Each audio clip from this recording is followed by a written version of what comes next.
ಶರಣ್ ಪ್ರಕಾಶ್ ಪಾಟೀಲ್ ಅವರು ಕೂಡ ನೋಡ್ಲೇಬೇಕಾದಂತಹ ಸುದ್ದಿ. ನೋಡಿ, ಬಡವರು ಚಿಕಿತ್ಸೆ ಪಡ್ಕೊಳ್ಬೇಕು ಅಂತ ಹೋದ್ರೆ ಇಲ್ಲಿ ಕಿಡ್ನಿ ಒಂದನ್ನ ಬಿಟ್ಟು ಎಲ್ಲವೂ ಕೂಡ ಮಾರಾಟ ಆಗ್ತಾ ಇದೆ.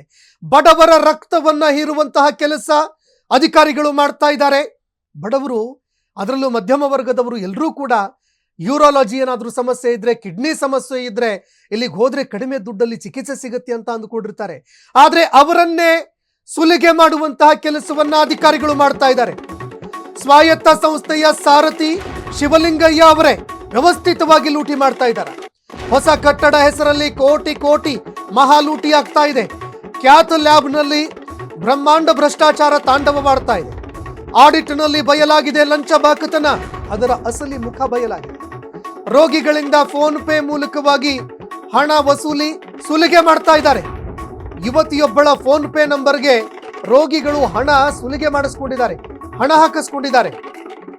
ಸ್ವಾಯತ್ತ ಸಂಸ್ಥೆಯ ಸಾರಥಿ ಶಿವಲಿಂಗಯ್ಯ ಅವರು ಕೂಡ ಇದರಲ್ಲಿ ಭಾಗಿಯಾಗಿದ್ದಾರೆ ಅಂತ ಆರೋಪ ಕೇಳಿ ಬರ್ತಾ ಇದೆ. ಯುವತಿಯೊಬ್ಬಳ ಫೋನ್ ಪೇ ನಂಬರ್ಗೆ ರೋಗಿಗಳಿಂದ ದುಡ್ಡು ಹಾಕಿಸ್ಕೊಂಡಿದ್ದಾರೆ, ಹಣ ಲೂಟಿ ಮಾಡಿದ್ದಾರೆ, ದರೋಡೆ ಮಾಡಿದ್ದಾರೆ, ಸುಲಿಗೆ ಮಾಡಿದ್ದಾರೆ ಅನ್ನೋ ಆರೋಪ ಕೇಳಿ ಬರ್ತಾ ಇದೆ. ಎಂಥ ಅನ್ಯಾಯ ರೀ ಇದು! ಬಡವರಿಗಾಗಿ ಇರುವಂತಹ ಸಂಸ್ಥೆ, ಬಡವರಿಗೆ ಚಿಕಿತ್ಸೆ ನೀಡಬೇಕಾಗಿರುವಂತಹ ಸಂಸ್ಥೆ ಅವರನ್ನೇ ಸುಲಿಗೆ ಮಾಡ್ತಾ ಇದೆಯಂತಂದ್ರೆ ಎಂತಹ ಅಭಾಸ ಅಲ್ವೇ?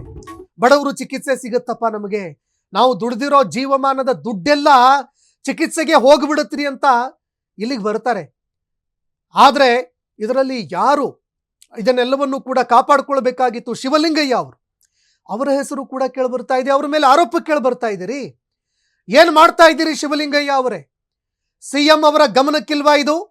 ದೃಶ್ಯಾವಳಿಯಲ್ಲಿ ನೋಡ್ತಾ ಇದ್ದೀರಿ ನೀವು, ಅವರ ಚಿತ್ರ ಸಮೇತವಾಗಿ ತೋರಿಸ್ತಾ ಇದ್ದೀವಿ ನಾವು. ಜೊತೆಗೆ ಶರಣ್ ಪ್ರಕಾಶ್ ಪಾಟೀಲ್ ಅವರ ಗಮನಕ್ಕಿಲ್ವಾ ಇದು?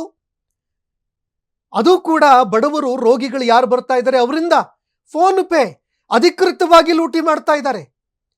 ಏನೋ ಕ್ಯಾಶ್ ಮೂಲಕವಾಗಿ ದುಡ್ಡು ಪಡ್ಕೊಳ್ತಾ ಇದ್ರು, ಅದನ್ನ ಕೇಳ್ತಾ ಇದ್ವಿ ನಾವು ಎಲ್ಲೋ ಒಂದು ಕಡೆ. ಏನೋ ಹಿಂದಿನ ಪ್ಯಾಕೆಟಿಗೆ ದುಡ್ಡು ಹಾಕಿಸ್ಕೊಳ್ತಾರೆ ಅಂತ. ಇದು ಹಗಲು ದರೋಡೆ. ಇದು ದರೋಡೆ ಮಾಡಬೇಕು ಅಂತಾನೆ ಕೂತಿದಾರ ಹೇಗೆ? ಈ ಪ್ರಶ್ನೆ ಸಹಜವಾಗಿ ಎದುರಾಗುವುದಿಲ್ವೇ? ನೆಪ್ರೋ ಯೂರಾಲಜಿ ಸಂಸ್ಥೆಯ ಮೇಲೆ